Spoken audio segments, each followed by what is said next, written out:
For correlation, we're looking to see if there is a relationship between two variables. If one variable changes, is there a predictable either increase or a predictable decrease in the other variable? We use the term linear correlation when there is a straight line that shows how the variables change with respect to each other. So I'm looking at page 194 here. You should use technology to calculate the linear correlation coefficient, but you definitely need to understand these 8 concepts about it.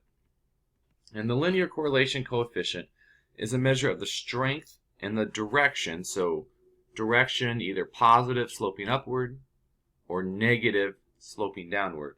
The strength and the direction of the linear relation between the two variables. The largest this coefficient can be is a positive 1, and that's if the two variables have a perfectly linear relationship. And the smallest it can be is a negative 1, and that's a perfect linear relationship but sloping downward. Here, as one variable increases, the other decreases. For a positive 1, both variables either both increase or they both decrease. And then for correlation coefficients that are close to 1, the positive close to 1, the points will have a strong positive linear relation. They'll still pretty much follow along a straight line, and as the numbers get closer and closer to 0, the linear relationship will not be as strong, and they won't perfectly follow along a discernible line quite as well. And then negative numbers that are close to negative 1 look pretty much along a straight line. But as the correlation coefficient gets closer and closer to 0, the linear relationship gets weaker and the points aren't quite along the same linear pattern.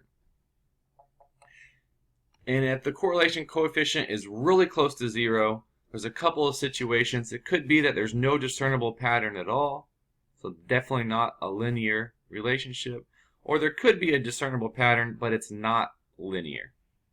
In StatCrunch, you can quickly find the linear correlation coefficient. Go to Summary Stats Correlation. And then I only have 2 columns in my spreadsheet, so it's pretty straightforward, but select the 2 columns that you're checking to see if there's a correlation between. Hit Compute, and it tells you the linear correlation coefficient. This number is pretty close to 0, so I would conclude there is no linear correlation between x and y. You'll be using a table of values to determine if your linear correlation coefficient indicates that there is a linear relationship, or if it's too close to 0 and indicates that there's not a linear relationship.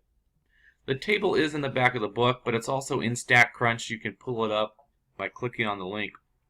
And it's all based on the sample size. So for example, if you had a sample size of 10, the absolute value of your linear correlation coefficient needs to be larger than 0.632. And if it is larger than that, you would conclude that there is a linear relationship. So it could be a positive 0.7, or it could be like a negative 0.7, but look at the absolute value. And if it's bigger than 0.632 for a sample size of 10, you conclude there is a linear relationship. If there is a linear relationship between the variables, we'll want to draw the least squares regression line. And that is a line that is useful because it allows us to make predictions. So in StatCrunch, you can go to Stat, Regression, Simple Linear, and then choose which column is your x variable, and it should always be your explanatory variable on the x-axis, and your y variable should always be the response variable. And the response variable is the value that can be explained based off of the value of x. For example, how fast you swing a golf club could be your x, and that explains how far the ball goes. So when you hit Compute now, it gives you a bunch of info, and I'll walk through this. But first, let's look at the graph. So it draws a scatter diagram, and it puts the least squares regression line in for you. Now this line is as close to these points as possible. No other line can you draw that will be closer to these points. And how we measure closeness is based off of residuals. And a residual is the distance from the point to the line if you measured straight down. And so this point has a positive residual because it's above the line. This point has a negative residual because it's below the line.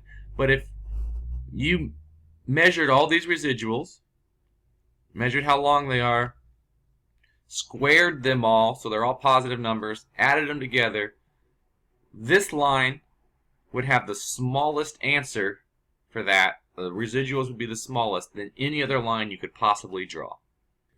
So going back to the first page of data you get when you hit compute, here's the equation of the least squared regression line.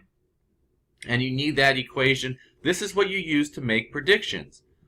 So now if you have a value of x, you would plug it into this equation, and you can get a predicted value for y.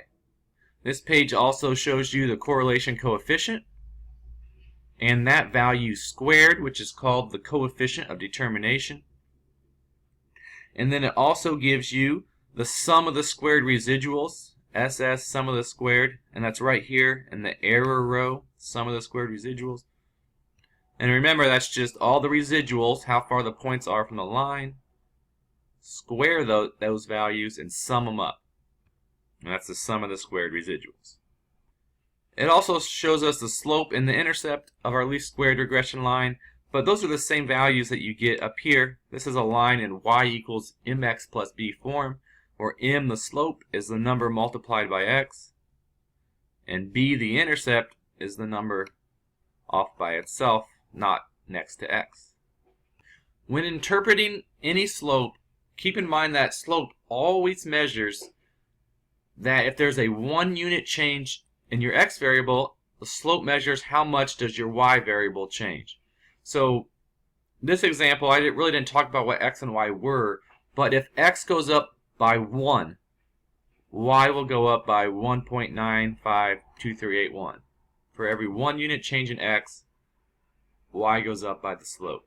In interpreting the intercept is when x equals 0.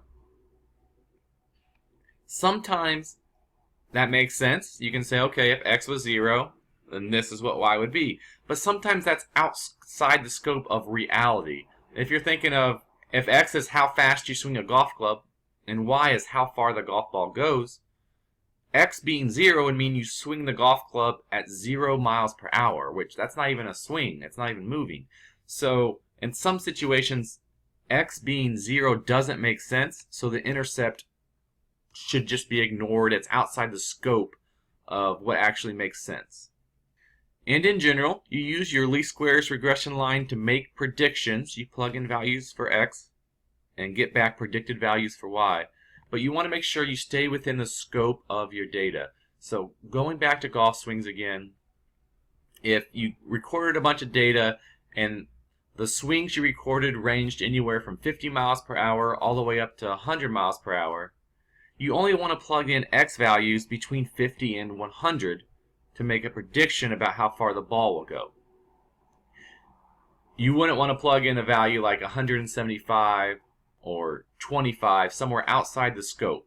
Only plug in values that are within the data that you gathered, because the data you gathered is what this line is based upon.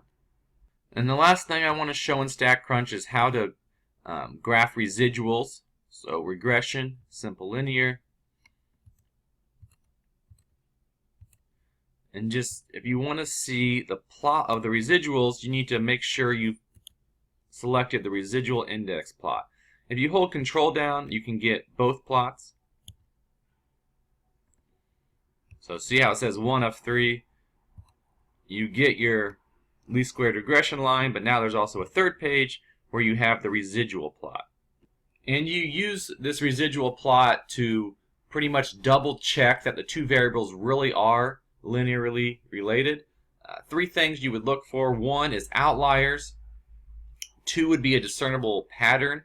If the residual plot is an S shape or a V shape, that would be a flag that they may not be linearly related. And a third would be if the spread of the residuals really changes as you move left to right, Maybe they're all really close to zero on the left end, but then on the right end they're really spread out.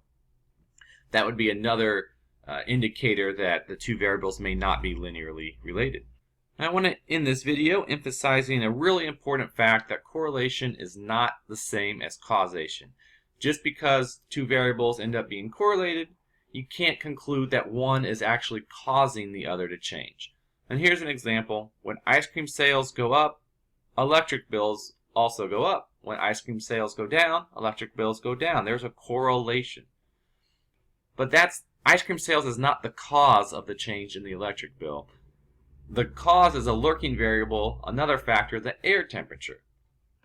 When it gets hot outside, people buy more ice cream. They also run their air conditioner more. The electric bill goes up. When it cools down, they buy less ice cream. They run their air conditioner less.